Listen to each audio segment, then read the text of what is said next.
ఈరోజు దేవరకద్ర నియోజకవర్గం దేవరకద్ర మండల్ గోపన్పల్లి గ్రామంలో రైతుల పక్షాన నిరసన కార్యక్రమాల్లో పాల్గొనడం జరిగింది. కాంగ్రెస్ ప్రభుత్వం వచ్చి 2.5 సంవత్సరాలు అయింది. ఎందుకో రైతుల మీద ప్రత్యేకంగా కక్ష పెట్టుకున్నట్లే కనిపిస్తూ ఉంది.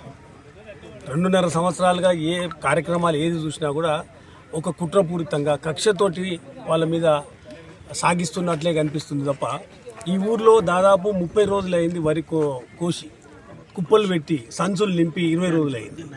నెల రోజులైనా కూడా ఇవాళకి ఈ ఊర్లో వేల సంచులు 1000 ఎకరాల్లో పంట పండింది. తీసుకుపోయే నాతో పట్టించుకునే అధికారి లేడు. జిల్లా యంత్రాంగం ఏం చేస్తుందో తెలియదు, గెలిచిన ప్రజాప్రతినిధులు ఏం చేస్తుందో తెలియదు. ఒక గ్రామంలో నెల రోజులు పడుతుందా? కొనుగోలు సెంటర్లో నామకే వస్తే టెంకాయలు కొట్టిరు పోయిరు. ఒక్కొక్కటి మనం అబ్జర్వ్ చేసుకుంటూ వస్తే మనకు అర్థమవుతుంది. కేసీఆర్ గారు ఉన్నప్పుడు 11 సార్లు రైతు బంధు ఎట్లేసారు. ప్రతి పంట స్టార్ట్ అవుతుంటేనే నాటేస్తుంటేనే రైతు బంధు పడుతూ ఉండే. కానీ ఈ గవర్నమెంట్ కాంగ్రెస్ గవర్నమెంట్ ఉందంటే ఓట్లు వస్తేనే తప్ప రైతు బంధు గురించి మాట్లాడుతుంది. ఓట్లు లేకపోతే రైతు బంధు లేదు. ఇప్పటికి 3 సార్లు రైతు బంధు ఎగ్గొట్టారు. ఈ సంవత్సరం యాసంగిలో 1 ఎకరా 1 నెల ఇచ్చిర్రు. 2 ఎకరా కేసీఆర్ గారు జగిత్యాల మీటింగ్ పెడితే 2 ఎకరా ఇచ్చిర్రు. మళ్ళీ మాయమైపోయింది.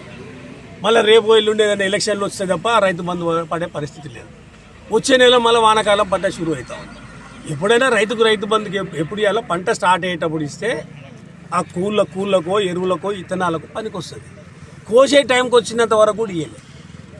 నీళ్ళలో ఇబ్బంది పెడుతురు, కరెంట్ ఇబ్బంది పెడుతురు, ఎరువులు ఇబ్బంది. ఎరువులు కేసీఆర్ గారు ఉన్నప్పుడు ఆటో వాళ్ళకి చెప్తే 10-15 సంచులు తీసుకొచ్చి పొలాల కాడ వేసిపోతున్నారు. ఇలా కొత్తగా చెప్పి యాప్లో తీసుకోవాలంటాడు. అరే దుకాణంలో లేని యాప్లో వేయడంగా దొరుకుతుంది. షాప్లో ఉండాలి కదా యాప్లో తీసుకోవాలంటే.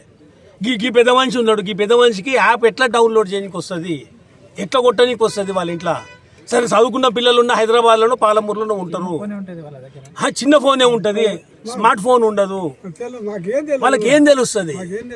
అంటే ఏదో విధంగా వాళ్ళను కక్షతోటి పనిచేసినట్లే ఉంది తప్ప రైతుకు సాయం చేద్దాం.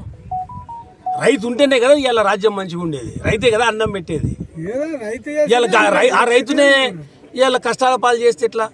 ఇవాళ మా వెంకట్రాములు చెప్తున్నాడు ఈ ఊరికి వస్తే.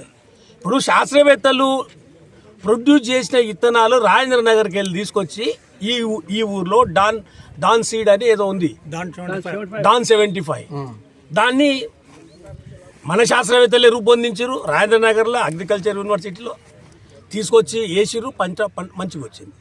పంట తీసుకుపోయి అమ్మనీకే పోతే క్వింటాల్కు 14.5 కిలోలు కట్ చేస్తున్నారు. ఏమన్నట్టు ఇది కొత్త సీడ్ మేము తీసుకోం. మీ అమ్మ కొత్త సీడ్ చైనాకి వెళ్ళి తెచ్చిండు, వేరే దేశంకి వెళ్ళి తెచ్చిరా? ఈ శాస్త్రవేత్తలు మన శాస్త్రవేత్తలు రూపొందించిన సీడే తీసుకొచ్చి గ్రామాల్లో రైతులు వేస్తే ఈ కొత్త సీడ్ అని చెప్పేసి రైస్ మిల్లర్లు ఇష్టారాజ్యంగా ఎవడు పట్టించుకునేటోడు లేడు, అది అడిగే అధికారులు లేరు. స్లిప్తో సహా ఉంది. స్లిప్ మీద రాసిచ్చిండు 16.5 కిలోలు ఒక క్వింటల్కి. అంటే వేసింది మొత్తం ఎంత నష్టం కావాలి? ఇప్పుడు రేపు శాస్త్రవేత్తలు కొత్తగా వండించనీకి పోతే రైతులు ఎవడు ముందరికి వచ్చి చేస్తాడు? ఇలా జిల్లా యంత్రాంగం దీని మీద మైండ్ పెట్టాలా.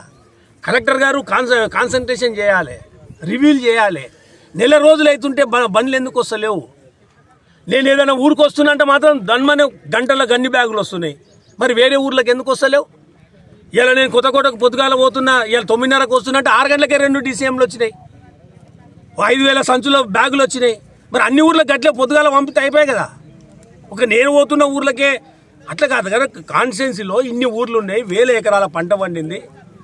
కేసీఆర్ గారి ఆలోచన విధానంతో నీళ్లు తీసుకొచ్చినాం, చెక్ డ్యాములు కట్టినాం. 1000 ఎకరాల పంట పండినందుకు ఇలా ఇంత గొప్పగా పంట వస్తూ ఉంది. వచ్చిన పంటను కొనడానికి చేత కాకపోతే రైతులు ఏడుకోవాలి. ఇలా మొగులయ్యే పరిస్థితి ఉంది. వర్షం సడన్గా పడ్డే రైతు ఏం కావాలి? 4 నెలలు కష్టపడి అప్పులు చేసి నేను రైతు బంధు సక్క ఇవ్వబోతే మళ్ళీ అప్పుల పాలయ్యి. సరే పంట మళ్ళీ ట్రాక్టర్లో తీసుకపోతే 3 రోజులు అయితే మళ్ళీ వాళ్ళకి డబ్బులు ఇవ్వాల్సి వస్తుంది. నాకు పొద్దుగాల కొత్తకోట్లు చెప్తారు DCMకు రావాలంటే DCMలకు రైతు జేబులకు వెళ్ళి 1000-2000 ఇస్తే తప్ప DCM వస్తలేదు.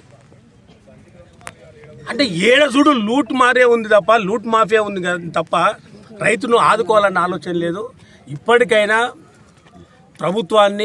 ప్రభుత్వంలో ఉన్న పెద్దలని, జిల్లా యంత్రాంగాన్ని డిమాండ్ చేస్తున్నాం, రిక్వెస్ట్ చేస్తున్నాం. మీ కక్ష మొత్తం రైతుల మీద తీయకండి. ఇప్పటికే కష్టపెట్టిర్రు 2.5 సంవత్సరాలుగా 3 రైతు బంధువులు ఎగ్గొట్టిర్రు, 2 లక్షల రుణమాఫీ అని సగం మందికి ఇవ్వలేదు. మళ్ళీ గట్టిగా అవద్దాన్ని ఒక మంచిగా ఎట్లా చెప్తారంటే ఇచ్చేసినామంటారు. అవద్దాన్ని కూడా అంత గట్టిగా ప్రచారం చేసుకుంటారు. ఇలా ప్రజలకు ఊర్లోకి వస్తే అర్థమవుతుంది. ఏ గ్రామానికి పోయినా కూడా ఊర్లో ఉన్న అందరికీ 2 లక్షల రుణమాఫీ అయిందా, అందరికీ రైతు బంధు పడుతుందా? అరే లాస్ట్కు కింద మీద పడి నీళ్ళు ఇవ్వకున్నా, కరెంట్ ఇవ్వకున్నా, ఎరువులు ఇవ్వకున్నా, రైతు బంధు ఇవ్వకున్నా, రుణమాఫీ కాకుండా కింద మీద కష్టపడి రైతులు పండిస్తే ఇక పండిన ధాన్యాన్ని కొననికే ఆలోచన, ఇంగిత జ్ఞానం లేకపోతే ఎట్లా? నెల రోజులుగా ఒక రోజు కాదు 2 రోజులు కాదు కదా, నెల రోజులు ఇక్కడ రైతులు చెప్తున్నారు. నెల రోజులు అయింది కోసి. ఇప్పుడు ఆ కుప్ప మీద చూడండి, ఆ పక్కల మట్టి వేసి పెట్టి ఆ మట్టిని చూస్తేనే అర్థమవుతుంది ఎన్ని రోజుల నుంచి ఆ మట్టి కూడా గట్టిగా అయిపోయింది. అంటే ఎన్ని రోజులు అవుతుంది ఆ కుప్ప అట్లే పెట్టి. అంటే ఎవడు వచ్చేటోడు లేడు, అధికారులు లేరు, పట్టించుకునేటోడు లేడు. బయట మాత్రం సోషల్ మీడియాలో మాత్రం పెద్ద పెద్ద పొంకనాలు, పెద్ద పెద్ద స్పీచ్లు. ఇప్పటికైనా జిల్లా కలెక్టర్ గారు అదేవిధంగా ప్రజాప్రతినిధులు గ్రామాన తిరిగి సడన్గా వర్షాలు పడితే రైతులు నష్టపోయే అవకాశం ఉంటుంది.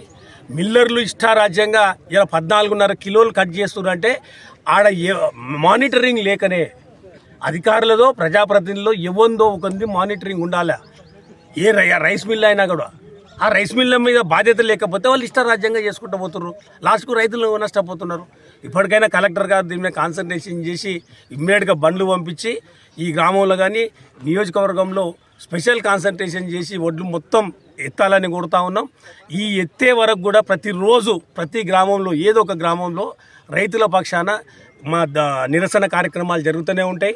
ఈ ఒడ్లు ఎత్తే వరకు కూడా రైతుల పక్షాన మేము కూడా పోరాటం చేస్తూనే ఉంటాం.